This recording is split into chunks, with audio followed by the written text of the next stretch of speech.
सम्मानित मंच, सम उपस्थित भाई बहन, 2 सत्र है। प्रारंभिक ये औपचारिक सत्र, इसके बाद थोड़ा 15-20 मिनट का ब्रेक होगा और दूसरा सत्र मुख्य रूप से होगा।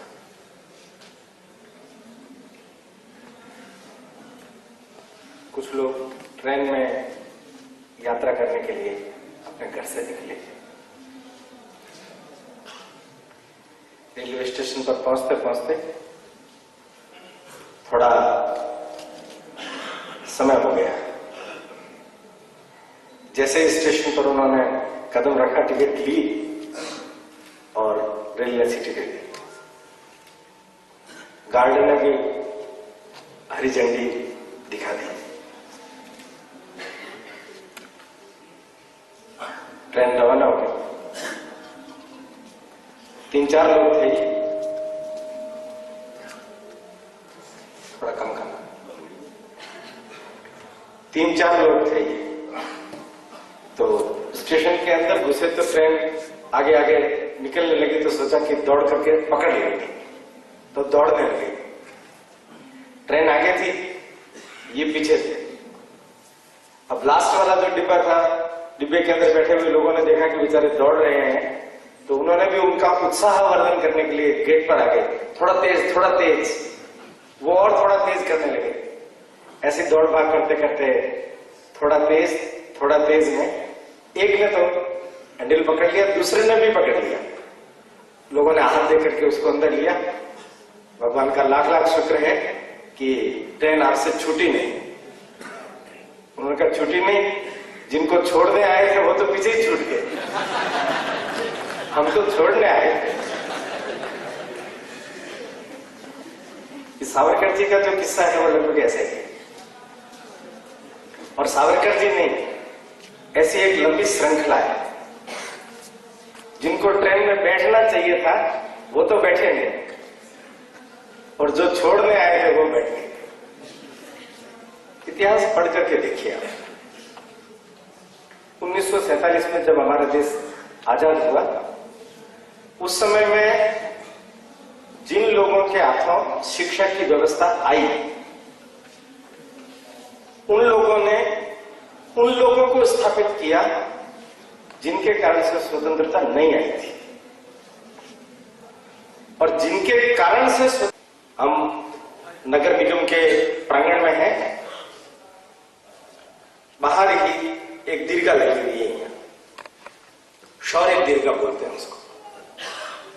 1857 से लगाकर 1947 तक जिन लोगों ने भारत माता को गुलामी की बेड़ियों से मुक्त कराने के लिए प्रयास किया, उन लोगों की प्रतिमाएं लगी हुई।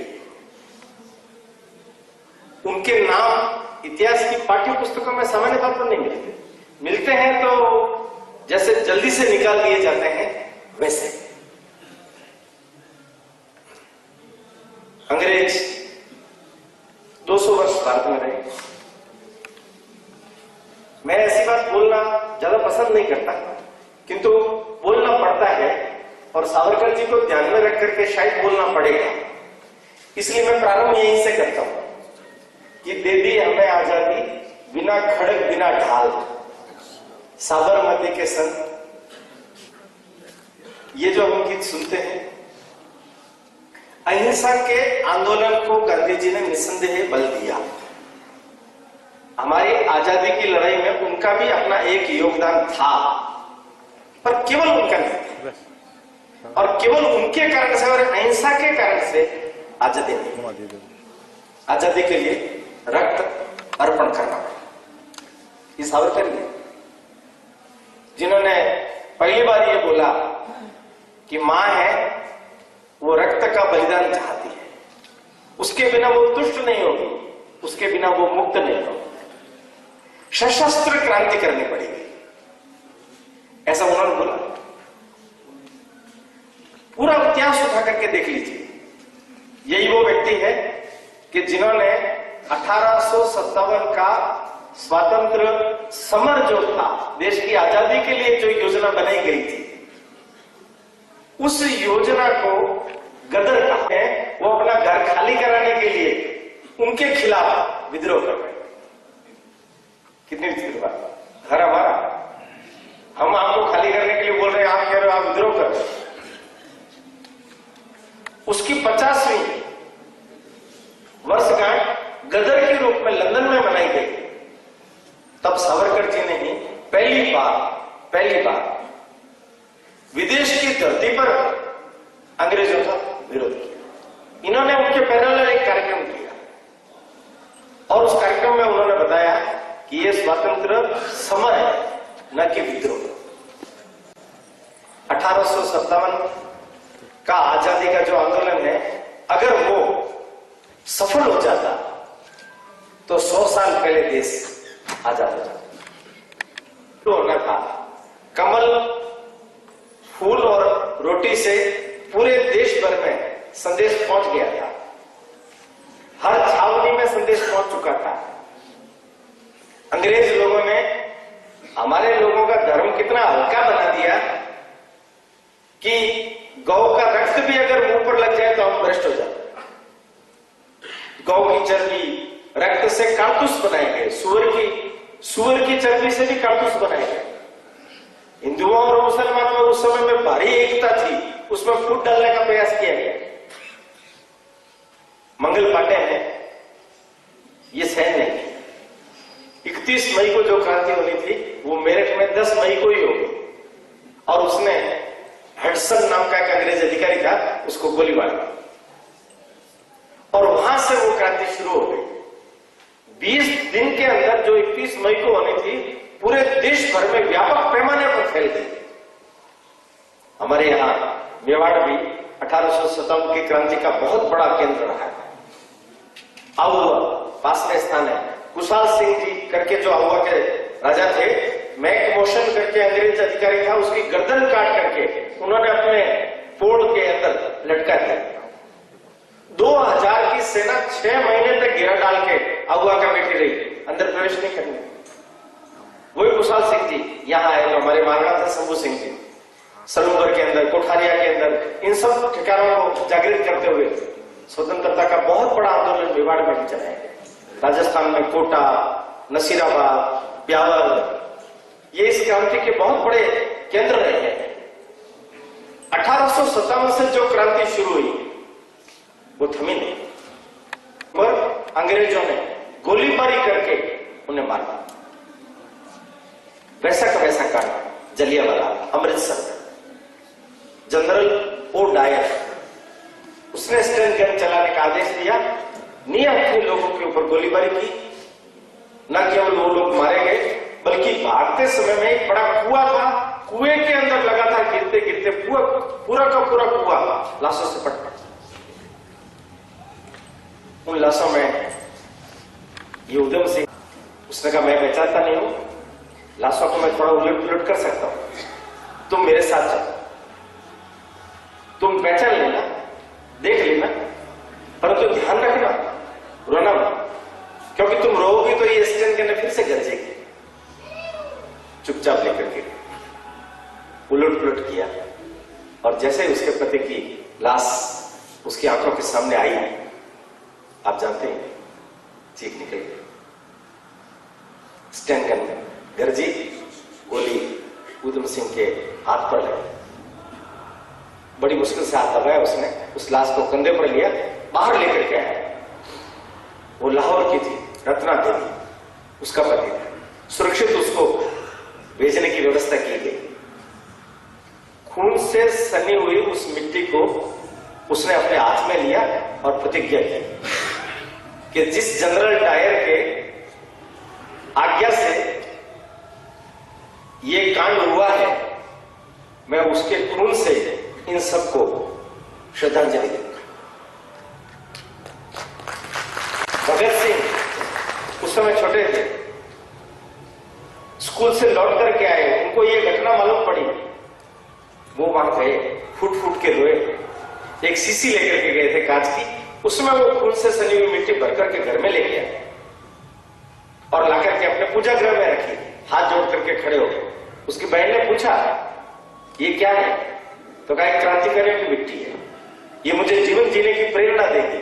आज इसने मुझे मेरा जीवन किस दिशा में मुझे ले जाना है उसका निर्धारण करवा दिया।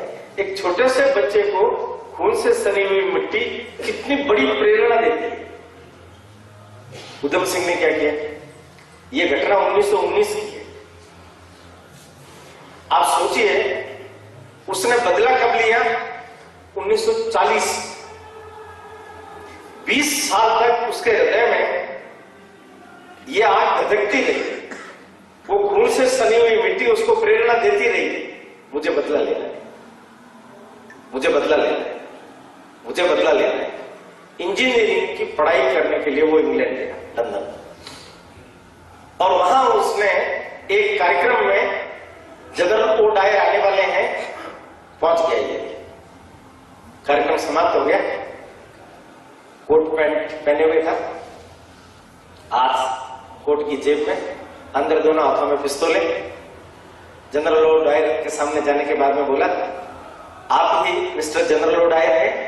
उनका हाँ, नहीं, क्यों? आपने याद है 20 साल पहले अमृतसर में जलियांवाला बाग में आपके कहने पर ही गोलियां चलाई गई थी। वो एकदम अचकचा गया, उसने कहा हाँ, क्यों? मैं उसका बदला लेने के लिए आया। गोलियां निकाली, पिस्तौल, और 3-3 ट्रैगर दोनों से दबा दिए, वो वहीं ठहर हो गया। आप देखिए किस प्रकार से क्रांतिकारियों ने अपने अंतःकरण के अंदर अपने लक्ष्य को, अपने ध्येय को जागृत रखा। भगत सिंह जो खून से सनी हुई मिट्टी लेकर के आया था, उसका आप जीवन सुनेंगे तो बड़ा विचित्र प्रकार का जीवन। घर के पिछवाड़े में जब वो छोटा था बच्चा, उसका पूरा परिवार भी क्रांतिकारी जैसा ही था, तो एक पिस्तौल बंदूक ले जा करके घर के पिछवाड़े में रख दी, उसके ऊपर वो मिट्टी डाला। थोड़ी देर बाद बाथरूम में से बाल्टी लेके आया पानी की, पानी डालने लगा। उसके दादाजी देख रहे हैं, दादाजी पूछने लगे क्या हुआ ये, तुम क्यों कर रहे हो ऐसा? बाबा मैं बंदूक का पेड़ लगा रहा हूं। अच्छा बंदूक का पेड़ लगा रहे हो, इससे क्या होगा? पेड़ लग जाएगा तो उस पर कितनी सारी बंदूकें निकलेगी, इसका क्या करोगे तुम? अंग्रेजों को भगाऊंगा, इतनी सारी बंदूकों से अंग्रेजों को भगाऊंगा। अब सोचिए आप इसका मन, एक बालक का मन, उसके कारनामों के बारे में हम सब जानते हैं, उन्होंने कितना बड़ा काम किया है। परंतु जब उनको जेल के अंदर रख दिया गया और जब उनको फांसी की सजा सुना दी गई, तब उनसे अंतिम इच्छा पूछी। उसने क्या अंतिम इच्छा बताई? उसने कहा कि मैं मेरे बेबे जी के हाथ का भोजन करना चाहता हूं। बेबे जी मैंने मां। तो जेलर ने कहा कि यहां मां कहां आएगी, वो तो गांव है, वहां से भोजन मंगवाना इतने कम समय में संभव ही नहीं है। भगत सिंह कहने लगे मैं उनके लिए नहीं बोल रहा हूं, तो किसके लिए? ये जो मेरा रोज पाखाना साफ करते हैं मेहतर टीलू राम जी, वो मेरी मां है। बचपन में मां पाखाना साफ करती थी, यहां ये मां के समान मेरा पाखाना साफ कर रहे हैं, मैं इनके हाथ का भोजन करना चाहता हूं। अब सोचिए सामाजिक समरसता का मृत्यु के मुंह में जाने से पहले संदेश देने वाला व्यक्ति कैसा होगा? एक छोटी सी उम्र में हमारे समाज को क्या दिशा दी जानी चाहिए? मृत्यु तो मुझे वर्ण करनी ही है, किंतु मृत्यु से पहले मुझे समाज के अंदर जो क्रांति लानी है, जो परिवर्तन लाना है, उसका संदेश भी उन्होंने वहां दिया।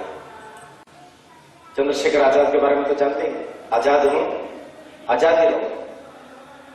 अल्फ्रेड पार्क में इलाहाबाद में किसी मुखबिर ने सूचना दे दी थी, इसलिए वो गिर गए, किंतु उनकी मौजूद पिस्तौल में जितनी गोलियां थी उससे सब अंग्रेजों को उन्होंने मारा।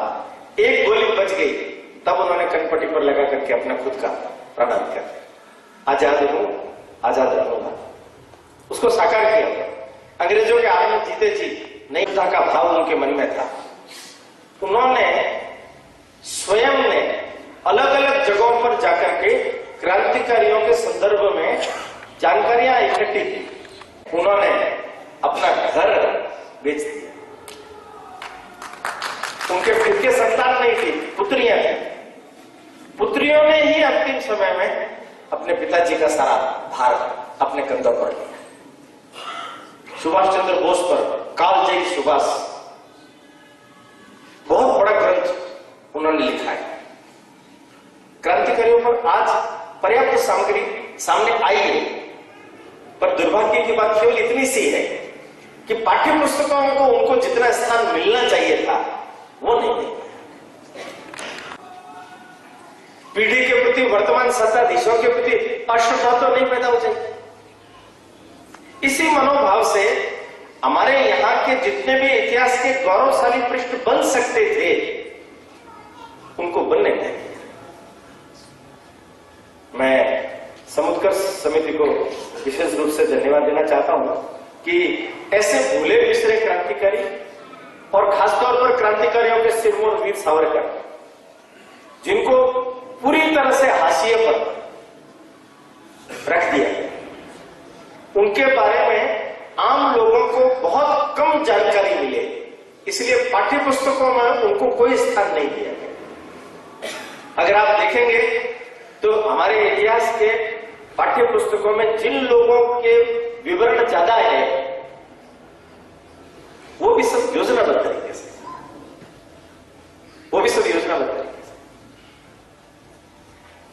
पाठ्यक्रम में परिवर्तन करना ये सामान्य तौर पर आजकल सरकारों के साथ में हमारी आने वाली पीढ़ी को अगर हम ले जा करके उससे परिचय कराएं, उनको दिखाएं, उनको समझाएं, तो शायद हमारी पीढ़ी उनके किए हुए सारे कामों को अपने जीवन का ध्येय बना करके आगे बढ़ सके। 5000 पृष्ठों की सामग्री अगर कोई विस्तार से सावरकर पर अध्ययन करना चाहे तो उपलब्ध है। अब आप थोड़ा सा, मैंने ये सूचना भी दी है और मेरे असमंजस को भी जाहिर किया है कि 5000 पृष्ठों को अभी आपके सामने बोल रहे हैं, तो समय की भी तो मर्यादा है और सुनने की भी मर्यादा है और बोलने की भी मर्यादा है। उस मर्यादा को ध्यान में रख करके हम भूख जगाएंगे सावरकर के संदर्भ में, एक मोटा मोटी जानकारी प्राप्त करें। सावरकर बहुत धुरंधर लेखक और वक्ता, ये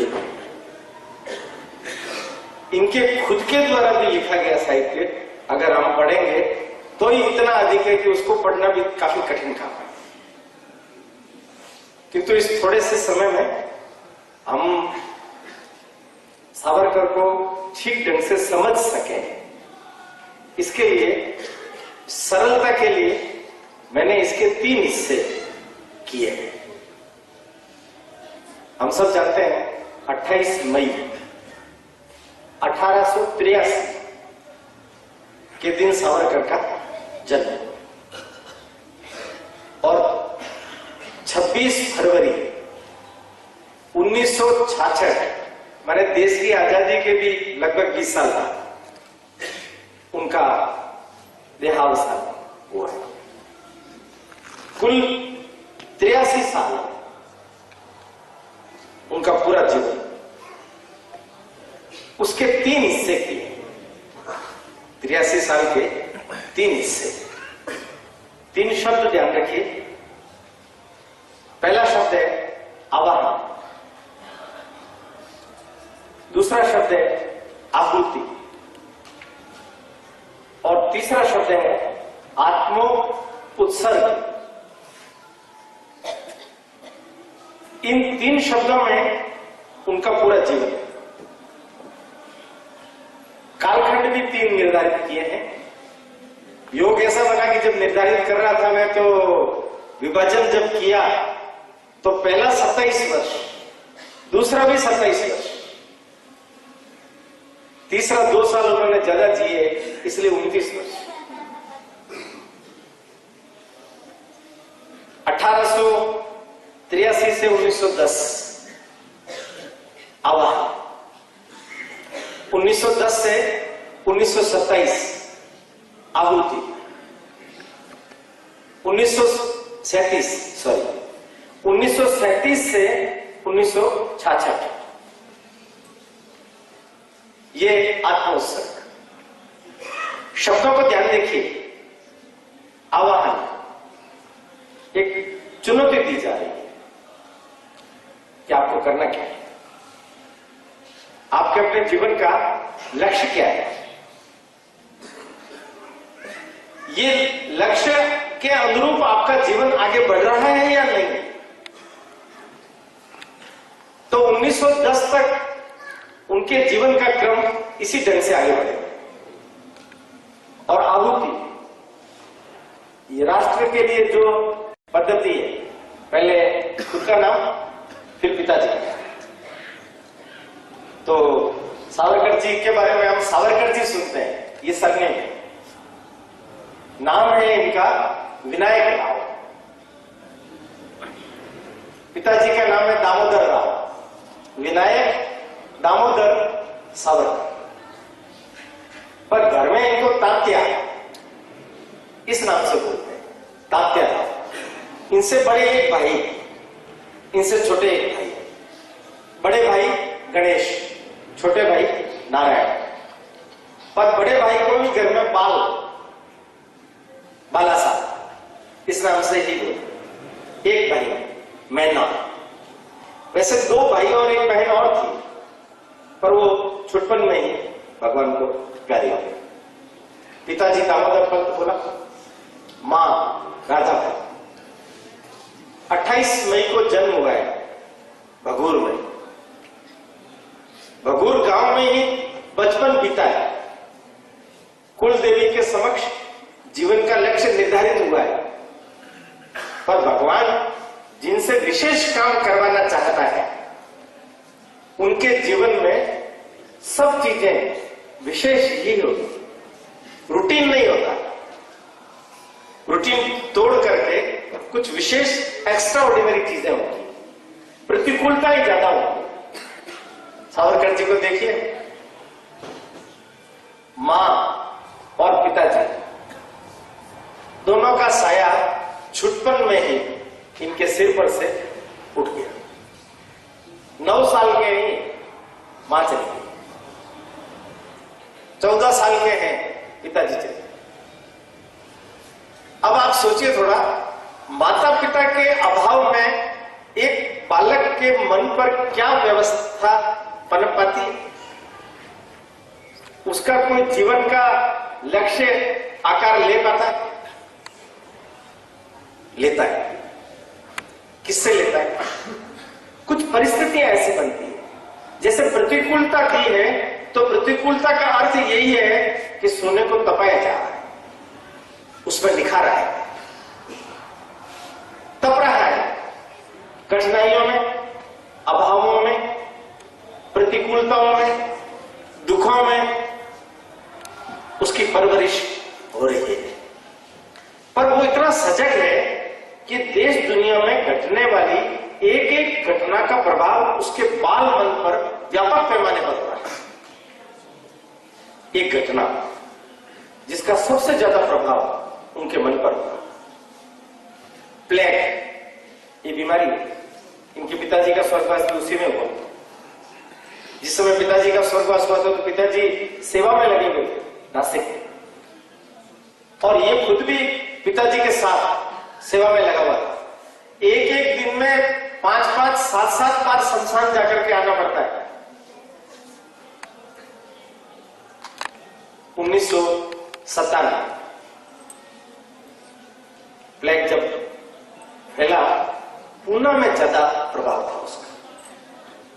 पूना में उस समय अंग्रेज ऑफिसर था मिस्टर रैंड, उसका सहयोगी था आर्या सेठ। इन दोनों ने प्लेग की आड़ में लोगों के घरों में घुसना, उनको पीड़ित करना, प्रताड़ित करना, सामान बाहर फेंक देना, गालियां निकालना, मां बहनों के साथ अभद्र व्यवहार करना, ऐसा शुरू कर दिया।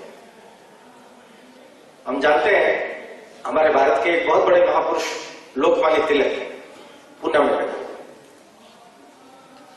गर्म दल के जनक, स्वराज्य हमारा जन्मसिद्ध अधिकार है, इस भावना को जन जन में गणेशोत्सव, शिवाजी उत्सव के माध्यम से प्रस्तावित किया, अखाड़े चलाए। उनके संपर्क में आने के कारण से लोगों में भारत माता को अंग्रेजों की गुलामी से मुक्त कराना चाहिए, इसका प्रयास शुरू हुआ। 3 भाई, वासुदेव सबसे छोटा, दामोदर उससे बड़ा, बालकृष्ण उससे बड़ा। ये तीनों भाई तिलक जी से जुड़े हुए, उनके अखाड़े में जाने आने वाले, उनसे ये बर्दाश्त नहीं हुआ मिस्टर रैंड और आर्यस्ट का अत्याचार। उन्होंने योजना बनाई, महारानी विक्टोरिया का राज्यारोहण का उत्सव मनाया जा रहा है, उसी समय ये काम हो जाना चाहिए। योजना की, मिस्टर रैंड और आर्यस्ट बग्गी में बैठ करके आए, कार्यक्रम में गए, ये इंतजार करते रहे। रात को लगभग 12 बजे उनकी बग्गियां आई, तो ये तीनों भाई और इनका एक मित्र राणा डे वहां खड़े हैं। उन्होंने सोचा कि यहां अगर हम करेंगे तो कोई देख लेगा, थोड़ा बग्गी को और आगे जाने दो। वो तेजी से दौड़ रहे हैं बग्गी की चाल में, 1 किलोमीटर तक दौड़ते रहे साथ साथ। और जैसे ही लगभग सुनसान इलाका आया, ये बड़ा भाई बालकृष्ण मिस्टर रैंड की बग्गी के पीछे हाथ डाल करके चढ़ गए। मिस्टर आर्यस्ट की बग्गी पीछे आ रही थी, उसकी पत्नी होश में थी, वो तो शराब के नशे में चूर था। उसने देखा कोई चढ़ा है, वो उसको पूछने लगा कोई चढ़ रहा है, उसने ध्यान नहीं दिया। इतने में दूसरा भाई वो उनकी बग्गी पर चढ़ गया, पिस्तौलें थी पास में, पर्दा हटाया, पिस्तौलों से मिस्टर रैंड मिस्टर आर्यस्ट का वही काम तमाम कर दिया। अंग्रेजों के इस राज के अंदर पूना जैसे शहर में अंग्रेजों पर कोई रात को गोली मार करके उनकी हत्या कर दे, ऐसा कांड पहली बार हुआ। देशभक्त लोगों के मन में बहुत ही अच्छा भाव पैदा हुआ, गर्व का बोध हुआ। कोई तो है माई का लाल जो विरोध कर रहा है। अंग्रेजों में दहशत है, अगर सरेआम हमें ऐसे मार दिया गया तो हम कैसे रह पाएंगे। असुरक्षा की भावना पैदा हो गई। ये जो तीनों भाई हैं पकड़े नहीं, रामचंद्र द्रविड़ और गणेश द्रविड़ नाम के मुखबिर हमारे अपने ही देश के, उन्होंने अंग्रेजों को बता दिया, उसमें से बालकृष्ण पकड़ा गया क्यों। किंतु बाद में दूसरा भाई भी पकड़ा गया, उनको फांसी होनी थी। वासुदेव ने अपनी मां के पास जाकर के कहा, मां, इन्होंने मुखबिरी की है तो इनको इनकी सजा मिलनी चाहिए। रात के समय में इनके घर पर राणा डे गया और आवाज बदल करके बोलने लगा कि वो अंग्रेज अधिकारी ने तुम्हें बुलाया इनाम देने के लिए थाने में। तो उन्होंने कहा ठीक है हम आते हैं। जैसे वो नीचे आए, थोड़ा दूर चलने लगे, उन दोनों को सामने आए, इनाम चाहिए ना तुम्हें, ये लो इनाम। गोली मार करके दोनों को मारा। चारों के चारों फांसी के फंदे पर चढ़ गए। सावरकर ने जब इस घटना को सुना, इसके बारे में जानकारी प्राप्त की, उसका भावुक मन दग्ध हो गया। उसने संकल्प किया मुझे करना चाहिए। अपने मित्रों के साथ चर्चा की, हमें करना चाहिए। मां भवानी के समक्ष सब लोग गए, सबने कटार से खून का तिलक किया और प्रतिज्ञा की, आज जीवन हे भारत माता, जब तक हम तुम्हें मुक्त नहीं करा लेते तब तक सशस्त्र क्रांति का ये व्रत हम धारण करते हैं।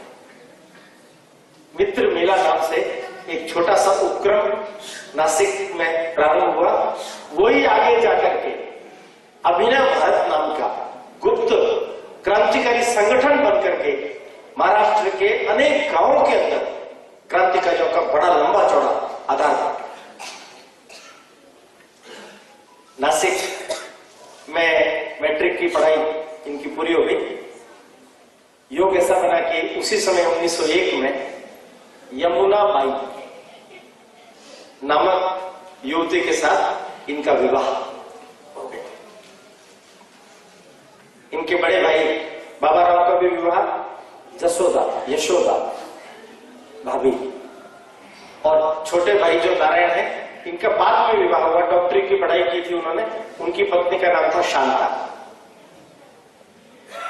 नासिक से मैट्रिक की पढ़ाई पूरी कर देने के बाद पूना को उन्होंने अपना केंद्र बना लिया। वहीं से इन्होंने बीए की फर्ग्यूसन कॉलेज से। तिलक के संपर्क में आया। जो आग धीरे धीरे सुलग रही थी वो आकार पाने लगी। अंग्रेजों के खिलाफ पूरे देश भर के अंदर 1905 में बड़ा जबरदस्त वातावरण बना। उसका कारण था अंग्रेजों ने बंगाल का विभाजन किया 1905 में। ध्यान से सुनिए, 1905 में जब बंगाल का विभाजन हुआ तो न केवल बंगाल बल्कि पूरा हिंदुस्तान जाग करके खड़ा हो गया, और पूरे देश भर में जो जबरदस्त आंदोलन चला उसका परिणाम ये हुआ 1911 में अंग्रेजों को बंगाल का विभाजन रद्द करना पड़ा। और वही परिस्थितियां अगर आप 1947 पर लेकर के जाएंगे तो 20 लाख लोगों के बलिदान के बाद भारत को खंडित आजादी। कारण क्या रहा? उस समय लोग एकजुट, क्रांति की भावना तीव्रता पर थी, उफान पर थी, उसका प्रभाव पूरे देश भर था। सावरकर ने तिलक जी से परामर्श किया, अगर हम इस समय विदेशी वस्त्रों की होली जलाए, विदेशी वस्तुओं की होली जलाए, तो अपने देश के प्रति स्वदेशी आंदोलन को बहुत बड़ा बल मिलेगा। तैयार हो गए, सामान इकट्ठा हुआ। विदेशी वस्तुओं की होली जलाई जाएगी। बहुत सारे लोग शुभचिंतक होते हैं, हमेशा याद रखना, जब कभी भी आप अच्छा काम करने के लिए जाएंगे तो आपको ऐसे शुभचिंतकों से सावधान रहना पड़ेगा। वो क्या बोलते हैं, इतनी सारी वस्तुएं इकट्ठी हुई है, इन वस्तुओं को बेचकर इससे पैसा ले लिया जाए, उससे हमारे क्रांतिकारी आंदोलन को आगे बढ़ाया जाए। सावरकर ने कहा, उल्टी सोच मत रखिए।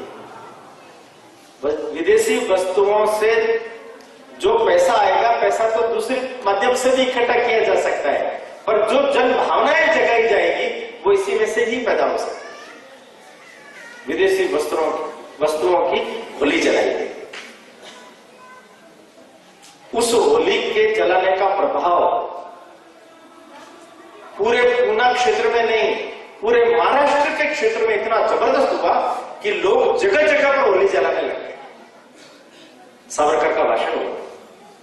एक छोटी सी उम्र में न केवल पूना में बल्कि महाराष्ट्र में सावरकर का नाम है। उन्हें कॉलेज से निष्कासित कर दिया, 10 रुपया जुर्माना भी लगे। लोग इतने भावुक हो गए कि लोगों ने पैसा भेजा, उसमें से जुर्माना भी चुकाया गया और शेष जो पैसा बचा गया उस पैसे से क्रांति के अन्य कामों में योगदान। इनके ससुर जी भाऊ साहब चिपलूणकर, उन्होंने इनके पढ़ाई की सारी व्यवस्था की थी। इसके कारण से इनका बीए तो हो गया, आगे वकालत की भी पढ़ाई उन्होंने मुंबई में पूरी की।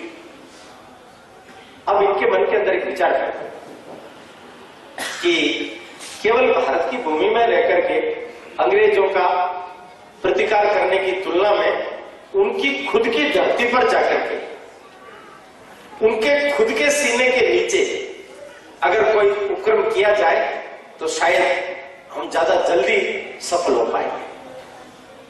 श्यामजी कृष्ण वर्मा लंदन में इंडिया हाउस नामक एक स्थान चलाते थे और वहां क्रांतिकारी युवकों को आश्रय देते थे, छात्रवृत्ति देते थे, उनको प्रेरित करते थे कि भारत के अंदर क्रांतिकारी संगठनों के साथ मिलकर के यहां लंदन में भी हम कुछ न कुछ गतिविधि चलाए। इन्होंने छात्रवृत्ति के लिए आवेदन किया। आवेदन में ये क्या लिख रहे हैं कि महोदय, मैंने अपने पूरी जिंदगी में अहोरात्र भारत माता को गुलामी की बेड़ियों से मुक्त कराने का ही चिंतन किया है और उसके लिए मेरा विश्वास है रक्त दिए बिना क्रांति आ नहीं सकती और सशस्त्र क्रांति ही एकमेव ऐसा मार्ग है जिससे हम भारत को गुलामी की बेड़ियों से मुक्त करा सकते हैं। ये कोटेशन है। लोकमान्य तिलक ने भी अनुशंसा की, उनको छात्रवृत्ति मिली। 9 जून 1906 को वो लंदन के लिए रवाना हुए। एक छोटा सा बच्चा भी प्रभाकर, दुर्दैव से जब वो लंदन में थे इसका स्वर्गवास हो गया। मैंने बोला कठिनाइयां देखते जाइए, भगवान कितनी कठिनतम परीक्षाएं लेता है और लंदन का कालखंड केवल 4 साल का, 6 से 10, और उस कालखंड को उन्होंने ऐतिहासिक बना दिया। लंदन में जब गए, कॉलेज की पढ़ाई शुरू होने में टाइम था, मेजेनी का चरित्र पढ़ा, उसका उन्होंने मराठी में अनुवाद किया। मेजेनी का चरित्र क्रांतिकारियों के लिए बड़ा आदर्श का था, जिसने इटली में इतनी जबरदस्त क्रांति लाई थी। उनका एक मित्र जहाज में बन गया था, हरनाम सिंह। सिखों के अंदर, सिख गुरुओं के प्रति उनके मन में बड़ा आदर था। सिख गुरुओं के जीवन पर उन्होंने सिख इतिहास लिखा और वहीं पर ही उन्होंने, मैंने जैसे पहले सत्र में जिक्र किया, 1857 का स्वातंत्र समर इस नाम से एक बहुत बड़ा ग्रंथ उन्होंने लिखा। आप यकीन मानिए, ये जो ग्रंथ है, इसको जब भारत में भेजा गया तो इनके बड़े भाई उन्होंने छपवाने के लिए प्रयास किया तो कोई पब्लिशर उसको छापने के लिए नहीं तैयार था। पुलिस को पहले से ही भनक पड़ गई थी जब वो लिख रहे थे। अनेक चैप्टर उनको,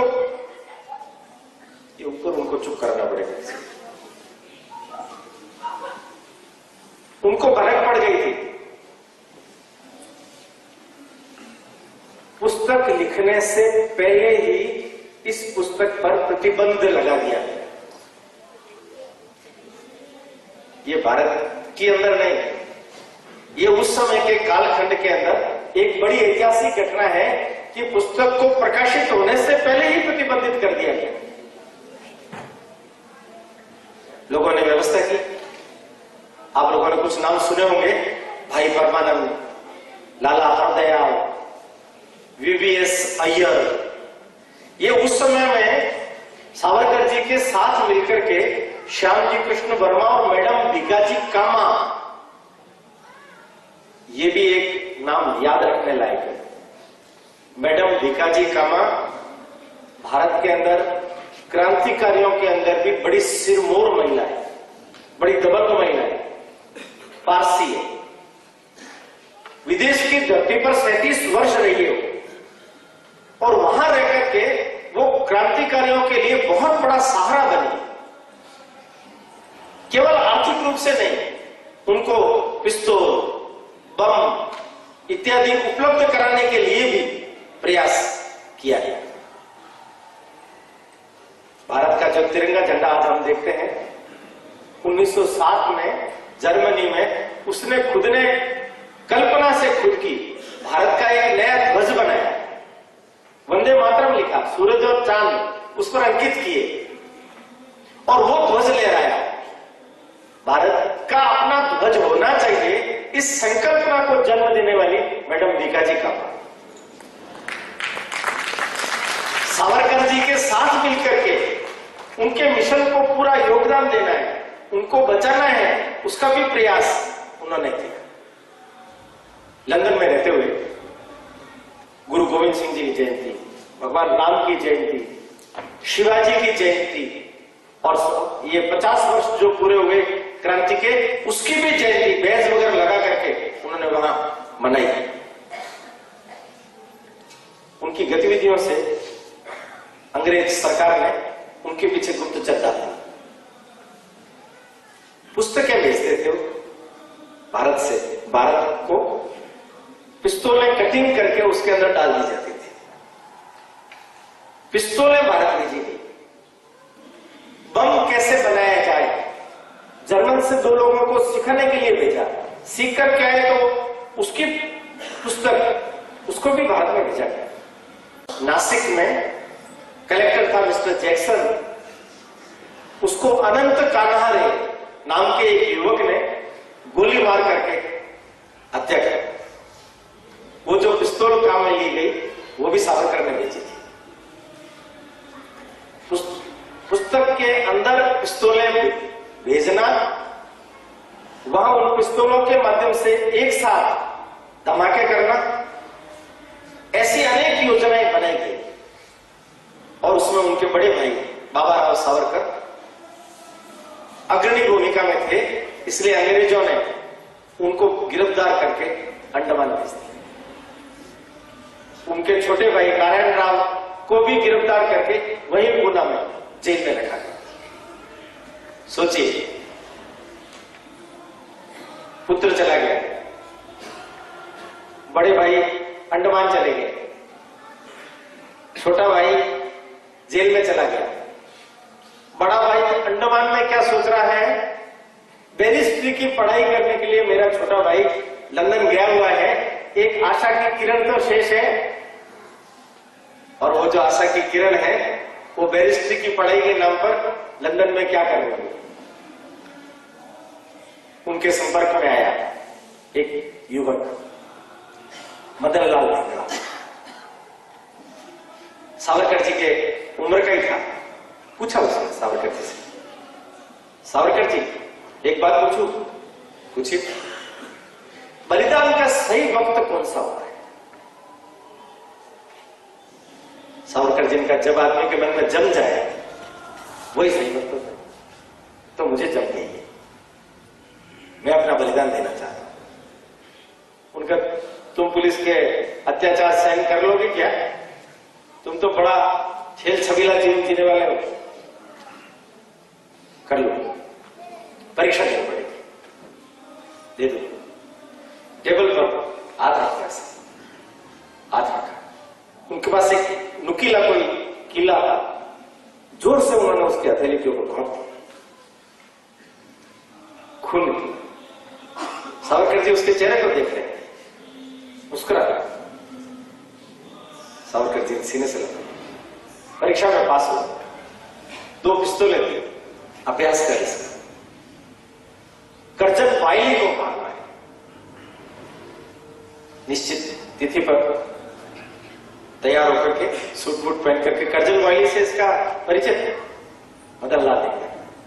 और ये वहां गया जहांगीर हॉल में, जहां एक कॉन्फ्रेंस होने वाली थी, और वैसे ही जैसे उधम सिंह ने किया, करजन वाइली के सामने जाकर के कि तुमने भारत माता को लज्जित करने के लिए जितने कुकर्म किए हैं उसकी सजा मैं आज तुम्हें दे रहा हूं, और उसको, उसकी पत्नी को गोली मारी। वो भाग सकता था, देखिए आप, एक महिला ने उसका हाथ पकड़ लिया, वो भाग सकता था, महिला ने हाथ पकड़ा है इसलिए वो भागा है, छुड़ाया है। बाद में पूछा गया उसको, तुम भाग सकते थे, भागे क्यों नहीं? उनका एक महिला ने मेरा हाथ पकड़ लिया था कि तुम तो छुड़ा सकते थे ना, कि महिलाओं पर हाथ उठाना ये हमारे संस्कार में नहीं। वसीयत लिखी उसकी, भारत माता का अपमान राम और कृष्ण का अपमान, और अंग्रेजों ने यह अपमान किया है, इसलिए मैंने करजन वाइली को बनाया। मैं तो गरीब हूं, मेरे पास भारत माता को देने के लिए कुछ भी नहीं है सिवाय अपने रक्त के, इसलिए मैं अपने रक्त को भारत माता के श्री चरणों में अर्पण करता हूं। मेरा विश्वास पुनर्जन्म पर है, मैं चाहता हूं फिर से इस धरती पर जन्म लूं, और इसी बात में अंग्रेजों को मारते हुए फिर से हंसते हंसते फांसी के फंदे को चूम। भारत के अंदर रहने वाले लोगों में से मैंने उदाहरण दिया रामचंद्र और गणेश द्रविड़ का। हमारे वहां के भारतीय लोगों ने वहां एक सभा बुलाई, मदन लाल धिंगड़ा के छोटे भाई को भी बुलाया, पिताजी को भी बुलाया, माफीनामा लिखवाया। आगा खां के नेतृत्व में, अध्यक्षता में उस सभा ने एक प्रस्ताव पास किया कि ये निंदनीय काम है मदन लाल धिंगड़ा का। सर्वसम्मति से हम ये प्रस्ताव पास करते हैं कि ये काम बहुत ही गलत काम है। सावरकर उस सभा में थे, उठ करके खड़े हुए, कहने लगे सर्वसम्मति से नहीं, मैं वीर सावरकर उसका विरोध करता हूं। भरी सभा में खलबली मच गई। एक अंग्रेज पास में बैठा हुआ था, उन्होंने सावरकर जी को एक गुस्सा मारा, तो लेचक अंग्रेजों का एक गुस्सा, तो उनका एक क्रांतिकारी साथी पास में था, उसके हाथ में डंडा था, उन्होंने उस अंग्रेज के सिर पर डंडा मारा, तो भारतीय डंडा भी दूर भी चकले। सावरकर जी के नाक पर से खून निकला, चले गए, वहां से ले गए। जिस जेल में मदन लाल धिंगड़ा को रखा गया, सावरकर जी उससे मिलने के लिए गए। सिख चौक के आसपास जब दोनों हाथ पर हाथ रखे हुए मिल रहे थे, तो सावरकर जी मदन लाल धिंगड़ा को क्या बोल रहे थे? मैं आपके दर्शन करने के लिए आया। देखिए, अपने क्रांतिकारी साथी के प्रति उनके मन के अंदर कितना बड़ा भाव है। उनकी इन गतिविधियों के कारण से उनके सहयोगियों ने उनको पेरिस ट्रांसफर कर, और वो वहां फड़फड़ाते। उन्होंने कहा मुझे लंदन जाने पड़ेगा। मैडम भीकाजी कामा ने कहा कि तुम्हारे नाम वारंट जारी हो चुके हैं, तुम जो शस्त्र भेज रहे हो, तुम जो बम भेज रहे हो, तुम जो पुस्तकें लिख रहे हो, ये अंग्रेजी सत्ता के विरुद्ध कार्रवाई है। तुम्हारे खिलाफ मुकदमे दायर किए जा चुके हैं, और अनंत कानारे ने मिस्टर जैक्सन को मारा है, उसमें भी तुम्हारा नाम है कि मुख्य सूत्रधार तुम हो। अंग्रेज तुम्हारे को ढूंढ रहे हैं, तुम मत जाओ। वो क्या कहते हैं? वो कहते हैं कि मैं अपने क्रांतिकारी साथियों को तो बहादुरी के लिए बोलता हूं, नहीं लड़ने के लिए निर्भयता का संदेश देता हूं, और मैं अंग्रेजों से डरता डरता यहां छुप करके बैठा रहूंगा तो मेरा वजन क्या रहेगा। अपने साथियों के मना करने के बावजूद भी वो लंदन पहुंच गए। 13 मार्च 1910 विक्टोरिया स्टेशन पर जब ट्रेन जाकर के रुकी, पुलिस पहले से तैयार खड़ी थी। इनको गिरफ्तार किया, ब्रिक्सटन जेल में डाल दिया। वहां जेल में ही उनको ये जो विपरीत परिस्थितियां भारतवर्ष के अंदर बनी थी, इसकी सूचना है। बड़ा भाई अंडमान, छोटा भाई वहां जेल में, बच्चा चला गया, घर की परिस्थितियां खराब है। यशोदा बाई और यमुना बाई, इन दोनों महिलाओं की जिम्मे गृहस्थी चल रही है। भाभी का पत्र वहां जेल में मिला। इन सारी विपरीत परिस्थितियों के अंदर भाभी का पत्र जब उनको मिला तो कैसा हाल हुआ होगा उनका? हाल बेहाल है। उन्होंने भाभी को सांत्वना देने के लिए पत्र लिखा। वो पत्र काफी बड़ा मराठी में पत्र है। वचनेश त्रिपाठी जी ने उसका पद्यानुवाद किया। कुछ अंश में आपको सुनाता हूं। ब्रिक्सटन जेल से वो भाभी को लिखते हैं, भाभी, जागृत है क्या वो स्मृति जो शपथ कभी तरुणाई में ली थी? वो कौन प्रतिज्ञा जिसने जीवन भर चलने की उमंग दी थी? भगवान राम के बारे में लिखते हैं, किस तरह राम ने सुख वैभव त्यागा था। सीता ने भी कांटों की राह चुनी थी। मदमत स्कंद जल गई गद्दियां वे जो रक्त सनी थी। हमारा जो मेवाड़ है उसको भी याद करते हैं, उससे भी प्रेरणा लेते हैं। वो कहते हैं, फिर वह मर्दान मेवाड़ याद है, चित्तौड़ दुर्ग की कथा याद आई, जौहर व्रत केसरिया पाने की बातें, चेतक की चंचल टाप याद है। चेतक वह जो वन वन अलग जगह पे घुमा था, उस वीर वृत्ति की याद आई थी। राणा प्रताप को स्वर्ण पात्र कब प्रिय थे, उनको तो पत्तों की पतल ही भाई थी। फिर प्रश्न उठा, ये मां क्यों आज मरी नहीं, हम सब के रहते क्यों है वो दुखियारी, उन संतानों को धिक्कारेगी दुनिया जिनके रहते उजड़े मां की थी। आप देखिए वो बड़ा जबरदस्त लिखते हैं अपनी भाभी को कि भाभी तुमने भी तो शपथ ग्रहण की थी, था तुमने भी उग्र व्रत अपनाया। फिर मेवाड़ को याद करते हैं, पद्मिनी तुल्य कितनी ही बहनों ने फिर इस पथ में अपने जीवन को बिखराया।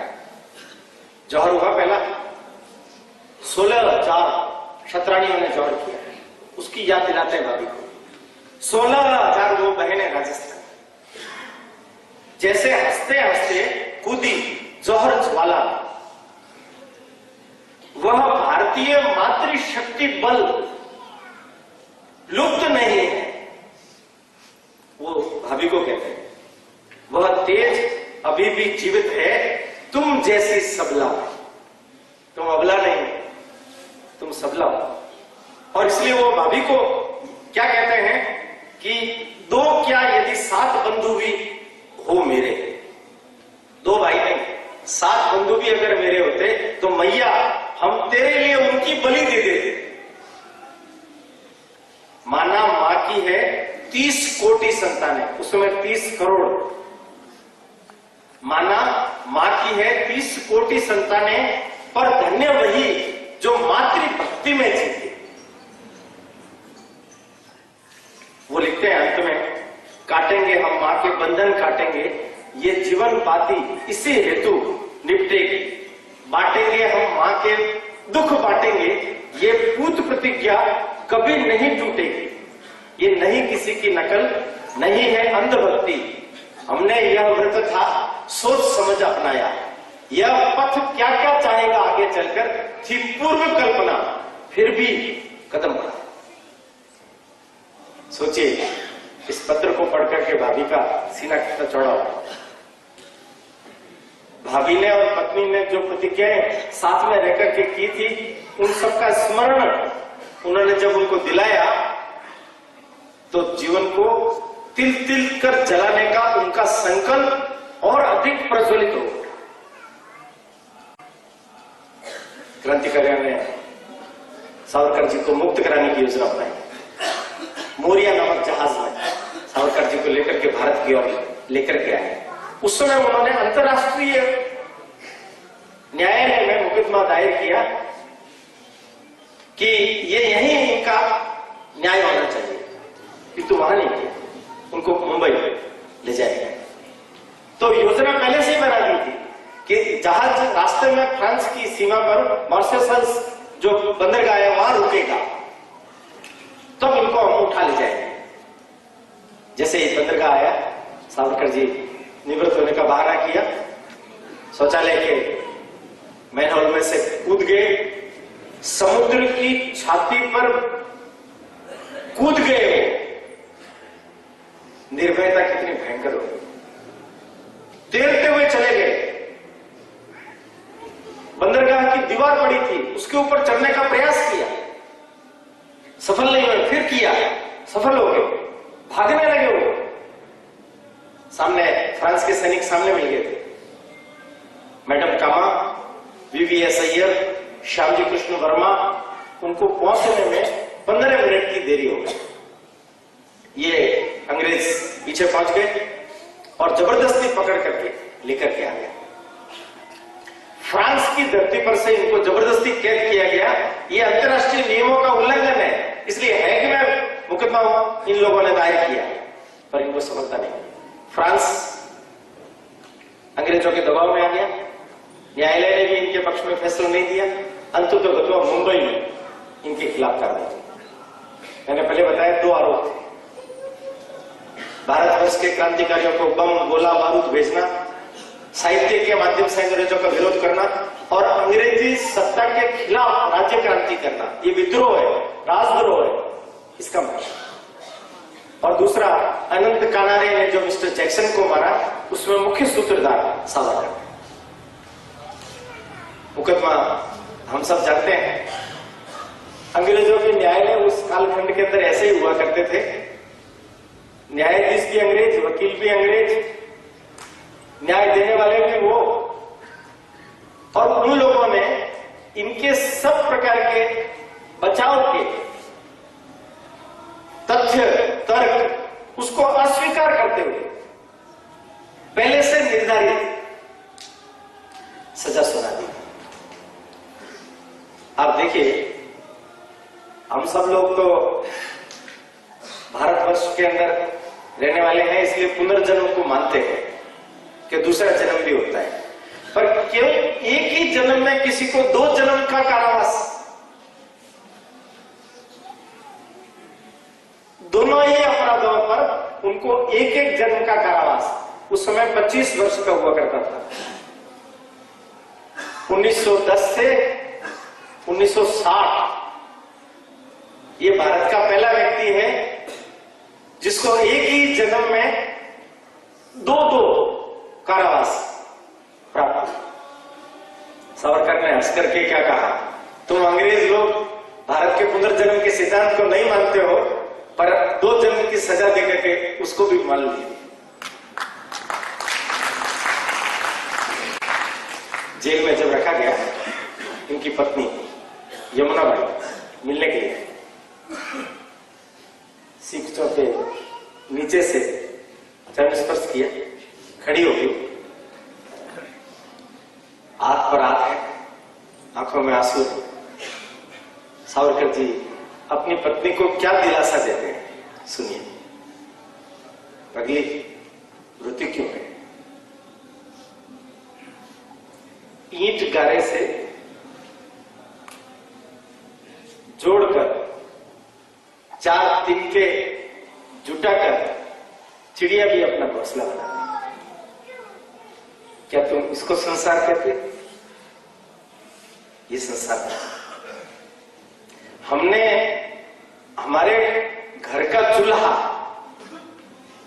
इसलिए फूंक दिया, अपने हाथों से हमने हमारी गृहस्थी को ध्वस्त कर दिया, ताकि भविष्य में आने वाले हजारों हजार घरों में एक स्वर्ण का दीवा निकले, एक खुशहाली छाए। हमारा बलिदान निरर्थक नहीं, सार्थक चाहिए। तुम डरो मत, ये संघर्ष का समय है, ये बीत जाएगा, धैर्य रखो। वो जो पत्नी थी ना, उसकी उम्र कितनी थी? 19 साल। सावरकर जी उस समय 28 साल। वो 19 साल की युवती अपने पति को क्या कहती है? आप ये मत समझिए कि मेरी आंखों में से ये जो आंसू आ रहे हैं, ये कष्ट के आंसू हैं, दुख के आंसू, ये दुख के आंसू, ये गर्व के आंसू। मुझे आज अपने पति के ऊपर गर्व हो रहा है कि जो भारत माता को गुलामी की बेड़ियों से मुक्त कराने के लिए अपने जीवन को इतना जबरदस्त साधना में बना रहा है। मैं तो आपको देख करके गर्व से जीती हूं। बस आप अपना ख्याल रखिए और देश का ख्याल रखिए। सावरकर जी को जहाज से अंडमान निकोबार ले जाएंगे। एक बिंदु हुआ पूरा आभार। दूसरा, अब ये अंडमान का जो समय है जेल का, ये समय यज्ञ की आहुति। पहुंचे वहां जेलर बारी सावरकर जी को देखता है। सावरकर जी के गले में पट्टिका लगी हुई है। 1910 से 1960 बारी हंसता है और हंस करके कहता है, मिस्टर सावरकर, क्या जिंदा बच पाओगे, लौट पाओगे भारत? सावरकर जी हंस करके क्या जवाब देते हैं, क्या तुम्हारी अंग्रेज सरकार इतने समय तक टिक पाएगी? इतनी भीषण सजा भी उस व्यक्ति को डिगा नहीं पाई। देखिए अब दुबली पतली का है, पर बल कितना है अंदर। ये अभी की अंडमान की आप यात्रा करेंगे तब आपको मालूम पड़ेगा। 7 मंजिल है उनकी, 123वीं बैरक, 7वीं मंजिल। मैं तो नहीं गया कभी अंडमान, इच्छा है, उस तरीके से नहीं, उस तरीके से। वहां एक कार्यकर्ता थे, वो उदयपुर आए थे, तो उनसे मैंने पूछा, वो अंडमान में रहे, जेल को भी देखा, राजेंद्र जी वैसा वगैरह भी जाके आए, तो उन्होंने बड़ी विशेष बात बोली। लोग देखने के लिए आते हैं, हम उनकी उस कोठरी में लेके जाते हैं जिसमें सावरकर जी थे। उनको कहते हैं आइए आइए अंदर आइए। जब वो अंदर आ जाते हैं वो, तो बाहर से एक जना दरवाजा बंद करते हैं और 10 मिनट तक दरवाजा नहीं खोलते। बाहर निकालते हैं 10 मिनट के बाद, सांस फूल जाता है, हाफ जाते हैं, बदहवास हो जाते हैं। तब हम उनको कहते हैं केवल 10 मिनट, और सोचिए 10 साल कैसे रह रहा हूं। ये अनुभूति माने इतनी भीषण यातनाएं वहां की। आए दिन कोई न कोई कैदी आत्महत्या करता है। खाना जानवरों से भी बदतर, खा नहीं सकते वैसा। जूट, नारियल कूटना, हाथों में छाले पड़ जाते, खून निकल जाते, कोल्लू में जुटाते, 28 पौंड तेल निकलना चाहिए, सवेरे से शाम हो जाती, नहीं निकलता, कोड़ों की सजा मिलती। आपस में बातचीत करते हुए देख लिए जाते, हथकड़ियां बेड़ियां लगा करके 7 दिन तक ऐसे कैसे खड़ा रखते। एकांतवास, देखिए मित्र मंडली में, घर परिवार में रहते रहते हम सब लोगों को जिंदगी निकालना बहुत सरल सुलभ रहता है। बिना किसी को देखे, सूरज को नहीं, चांद को नहीं, अंधेरा ही अंधेरा, उसमें 1 महीने का एकांतवास, पागल हो जाता है। ऐसी विकट परिस्थितियों में उन्होंने उस जेल में क्या काम किए, सुनिए। दिलासा दिया, क्या दिया? संबल दिया। मुसलमान वार्डन थे वहां, वो अत्याचार करते थे, धर्मांतरण भी करते थे, उनका उन्होंने शुद्धिकरण भी किया। शुद्धिकरण बहुत पढ़े थे, इसलिए उनको मालूम था जेलों में भी सुधार हो सकता है, तो वहां शिक्षण की व्यवस्था भी की। लाइब्रेरी, हिंदी पढ़ना चाहिए, लाइब्रेरी वहां मांग की। खुद कितने कल्पक थे, ऐसी विपरीत परिस्थितियों में भी उनकी कल्पना शक्ति ने उनसे विदाई नहीं ली। कील से, कोयले से कोठरी की दीवारों के ऊपर 13,600 पंक्तियां उन्होंने लिखी। न केवल लिखी, याद की, उसको बाद में वापस आके लिखा है। आप सोचिए कैसा जीवन होगा, कैसी अदम्य जिजीविषा होगी, कैसा अद्भुत पराक्रम, कौशल, विभूति, विलक्षणता। प्रथम विश्व युद्ध के बाद कैदियों को छोड़ने की कुछ बात हुई थी, तो ये राजनीतिक कैदी के तौर पर ही कहलाते थे। तो इनके भाई को और इनको 1921 में वहां से वापस, पहले बंगाल कालीपुर, फिर रत्नागिरी ला करके रखा गया। 3 साल वहां जेल में रहे और वहीं से ही उनको नजरबंदी कर दी गई। तो 24 से लगा करके 37 तक कहीं जा नहीं सकते, घर के अंदर ही रहना है, किसी से मिल नहीं सकते, ऐसी कैद उनको मिल गई। पर ये जीव शांत रहने वाले लोगों में से नहीं। 1926 स्वामी श्रद्धानंद का नाम आप लोगों ने सुना होगा, सुप्रसिद्ध आर्य समाजी।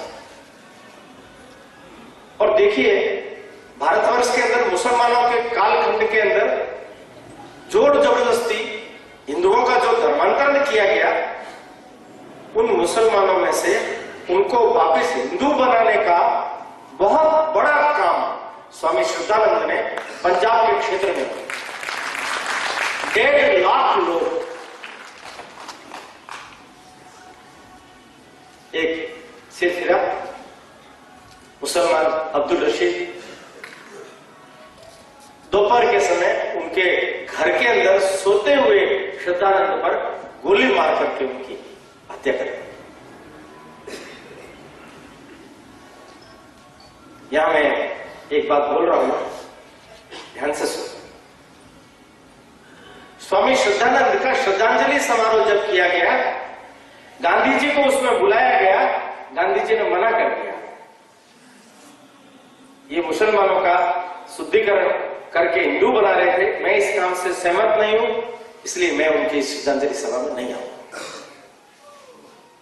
और वही गांधी जी अब्दुल रशीद के श्रद्धांजलि समारोह में गए, और न केवल गए बल्कि बोला ये शहीद था, इसने अच्छा काम किया। सोचिए इस बात की पीड़ा सावरकर जी के मन में भयंकर है। उन्होंने लेख भी लिखे और उन्होंने कहा मुस्लिम तुष्टीकरण से भारत आजाद नहीं होगा।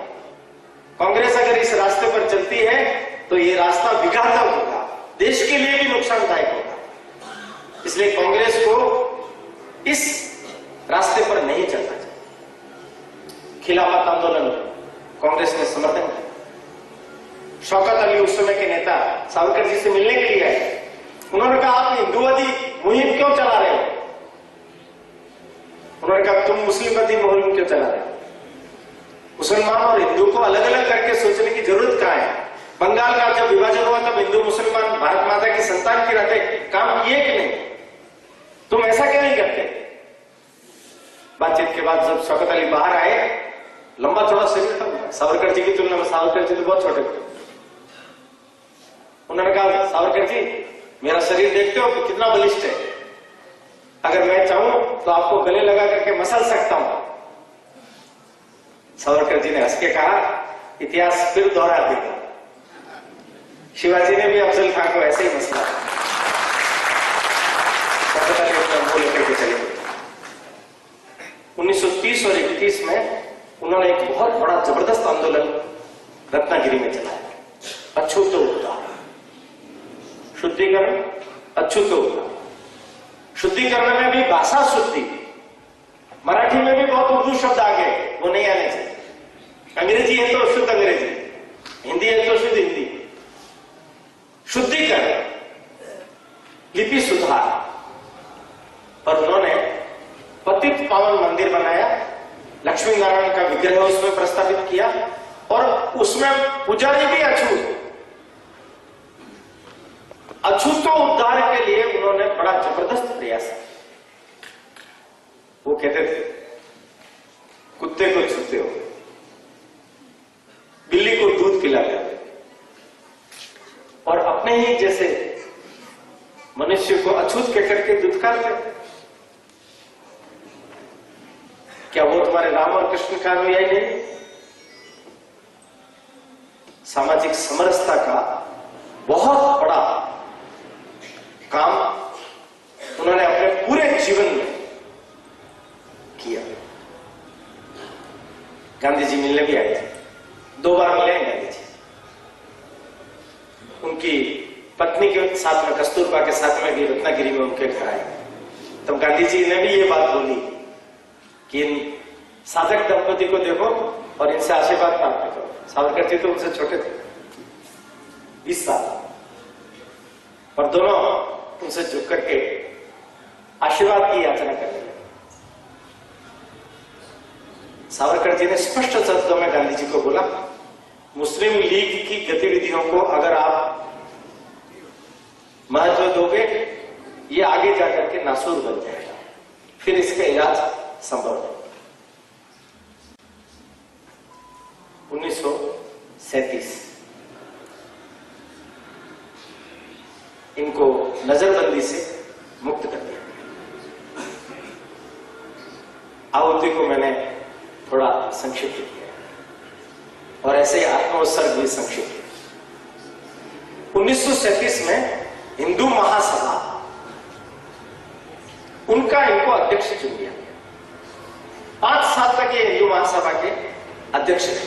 एक राजनीतिक दल के नाते इन्होंने भारतवर्ष के अंदर कांग्रेस के पैरेलल एक नई रचना, नई योजना खड़ी की।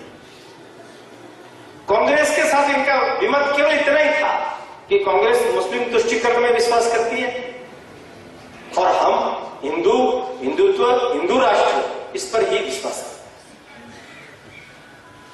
भारत एक रहना चाहिए, अखंड रहना चाहिए, इसके लिए प्रयास करना चाहिए।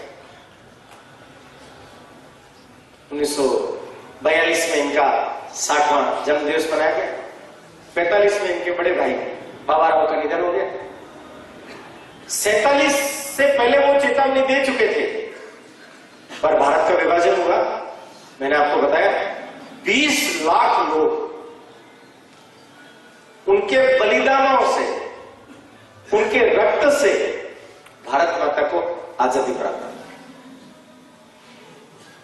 इन्होंने अपने घर पर 2 झंडे लगाए, एक तिरंगा, एक भगवा।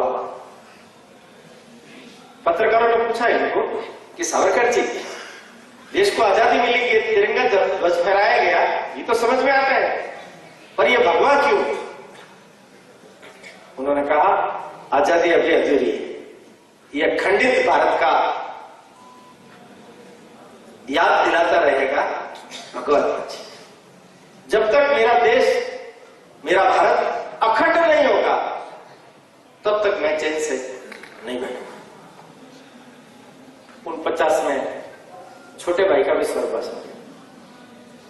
देखिए आप, इस व्यक्ति के जीवन में इसके अपने, जिनको आप परिजन बोलते हो, उनकी विदाई देना लिखा हुआ। लोकमान्य तिलक का शताब्दी समारोह 1956 में मनाया गया पूना में।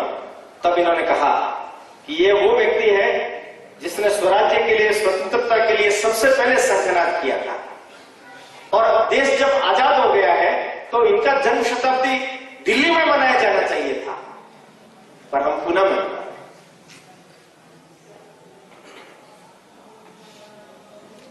1960 में ये जेल की सजा काट करके आने वाले थे, इसलिए उसकी स्मृति में मृत्युंजय दिवस के रूप में एक समारोह किया गया। 62 में चीन का आक्रमण, 63 में पाकिस्तान का आक्रमण, दोनों का भी पूर्व चेतावनी दी, देश भर में घूम करके जन जागरण किया, लोकमत परिष्कार किया। 1857 का जो स्वातंत्र समर हुआ था, 10 मई जब 1857 को दिल्ली में जब उसका कार्यक्रम किया गया, शताब्दी समारोह, तो प्रधानमंत्री थे नेहरू जी, उन्होंने उस कार्यक्रम में भाग लेने से इनकार कर दिया। गांधी जी की जब हत्या हुई तो सावरकर जी पर ही उसका दोष मढ़ा गया, संघ पर उसका दोष मढ़ा गया, हिंदू महासभा और संघ के ऊपर प्रतिबंध लगाया गया, कितने लोगों को जेल में ठूंस दिया गया, कितने ही कार्यकर्ताओं के घर जला दिए गए। एक बड़ा वैमनस्यपूर्ण दृश्य पूरे भारतवर्ष के अंदर दिखाई दिया।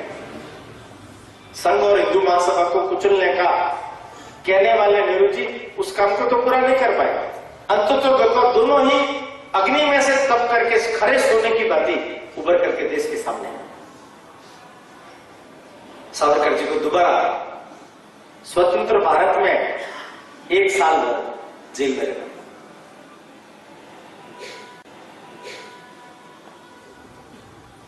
1965 से पहले 1963 में इनकी पत्नी यमुनाबाई उनका स्वर्गवास। जीवन पर से करते करते करते करते जो स्थिति इनकी बनी तो इन्होंने वसीयतनामा दी, मेरा जो दाह संस्कार है वो विद्युत शवदाह है, वहां की कर्मकांड इत्यादि जरूरत नहीं है। विज्ञान को मानने वाली व्यक्ति थी और इनके द्वारा लिखा गया साहित्य मैंने पहले बोला विपुल। मेरा आजीवन कारावास, हिंदुत्व, हिंदू पद पातशाही, गोमांतक, काला पानी, मोपला, अनेक पुस्तकों के ये खुद रचयिता थे। और जैसा कि पहले विवरण आया 1857 का स्वतंत्र समर वो इन्होंने लिखा, मेजेनी का चरित्र इन्होंने लिखा और एक हम सब लोगों को पढ़ना चाहिए ऐसा ग्रंथ, इतिहास के 6 स्वर्णिम पृष्ठ बहुत संक्षिप्त में हमारे पूरे कालखंड के बारे में, जिसमें हम लोग गर्व से अपना सीना फुला सकते हैं, अपने पूर्वजों पर अभिमान कर सकते हैं, ऐसा इतिहास के 6 स्वर्णिम पृष्ठ महाग्रंथ उन्होंने लिखा है। वो हमें जरूर पढ़ना चाहिए। मृत्यु से डरे नहीं, घबराए नहीं, गीता को मानते हैं। नैनम छिंदंती शस्त्राणि नैनम दहती पावकर न चैनम क्लेदयम दहन्त्यापो न शोषयति मानकर, उसको उन्होंने पद्यबद्ध करके बोला। मैं आपको थोड़ा सा उसके बारे में बताता हूं।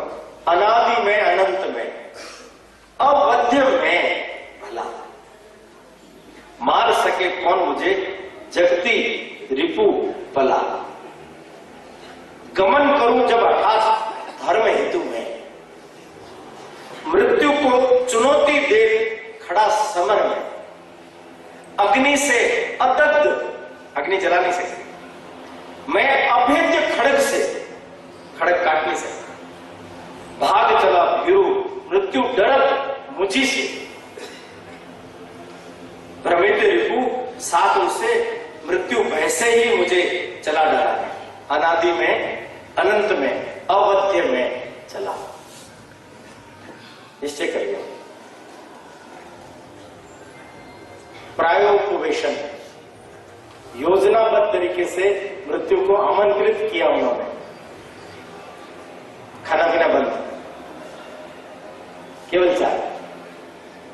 उनके मित्र थे डॉक्टर साठे, इनका पुत्र विश्वास जब ये रत्नागिरी में जब रहे थे, दाम्पत्य जीवन वापस से पटरी पर आया तो 2 पुत्र हुए, विश्वास और प्रभात। तो ये विश्वास सावरकर ने डॉक्टर को कहा कि चाय में दवाई दे दो, इनको भनक लगे, चाय छोड़ दो। स्वास्थ्य बहुत ज्यादा खराब हुआ। लगभग 1-1.5 महीने तक इन्होंने कुछ भी ग्रहण नहीं किया, मृत्यु का इंतजार करते रहे। मृत्यु का साक्षात्कार किया और देह का विसर्जन। मुंबई में इनका दाह संस्कार। 2 लाख लोग शव यात्रा में शामिल हुए। वही 26 फरवरी 1966। 3 बिंदु मैंने बोले आपके साथ। पहला आवाहन 27 वर्ष, दूसरी आहुति 27 वर्ष, और आत्म उत्सर्ग, स्वयं आगे होकर के जिन्होंने अपनी आत्मा को उत्सर्ग के रास्ते पर डाल दिया, वो 29 वर्ष। एक गीत की कुछ पंक्तियां मैं आपको सुनाना चाहता हूं और उसके साथ ही मैं आज के इस वक्तव्य को समाप्त करूंगा।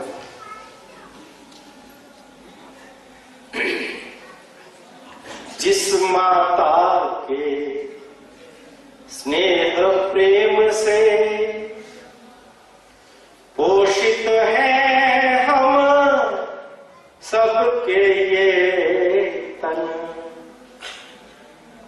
करती आज करुण आक्रंदन, दिक हम सबका पौरुष यौवन,